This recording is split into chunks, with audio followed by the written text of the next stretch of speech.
ભરતનગર વિસ્તારમાં આવેલા વારાહી સોસાયટીના રહેણાંકી મકાનમાંથી વિદેશી દારૂનો જથ્થો ઝડપી પાડતી પોલીસ।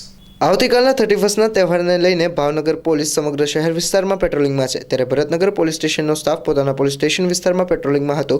એ દરમિયાન બાતમીરાએ હકીકત મળી હતી કે વારાહી સોસાયટીના એક રહેણાંકી મકાનમાં રહેતો રાકેશભાઈ રાજુભાઈ વાઘેલા પોતાના ઘરે વિદેશી દારૂનો જથ્થો વેચાણ અર્થે છુપાડેલ છે। બાતમીવાળી જગ્યાએ પહોંચી રેડ કરતા વિદેશી દારૂની અલગ અલગ 18 નંગ બોટલ જેની કિંમત 26,700નો મુદ્દામાલ કબજે કરી ગુનો નોંધી કાયદેસરની કાર્યવાહી હાથ ધરી છે। આ ઉપરાંત આરોપી રાકેશભાઈ રાજુભાઈ વાઘેલા હાજર નહીં મળી આવતા તેને છોડવા ચક્રો ગતિમાન કરાયા છે।